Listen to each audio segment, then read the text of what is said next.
طالبانو د بغلان په اندراب کې د مقاومت جبهې قماندان وژلی دی. سلام ستړي مشئ، وخت مو په خیر. په لوی افغانستان چینل کې درته ښه راغلاست وایم. د نویو تازه خبرونو دپاره در سره لوی افغانستان چینل سبسکرایب کړئ. طالبانو د بغلان په اندراب کې د مقاومت جبهې یو قماندان وژلی دی. بغلان ګیزایي سرچینې وایي چې د بغلان په اندراب دره کې د طالبانو مقاومت جبهې ځواکونو ترمنځ سخت نښتې له امله د دغې جبهې یو قماندان وژل شوی دی.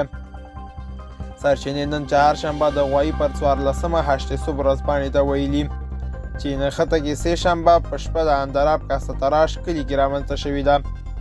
د سرچینې په وینا په دغه نښتې په پایله کې د مقاومت جبهې یو قماندان شکرالله اندرابي وژل شوی دی.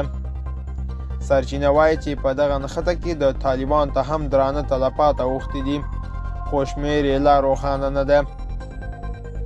بغلان کې د طالبان ځایي مسؤلین تر اوسه په دې اړه څه نه دي ویلي. دوستانو دا و زموږ د دې ساعت چمتو کلی خبر. تر بیا ښې چارې.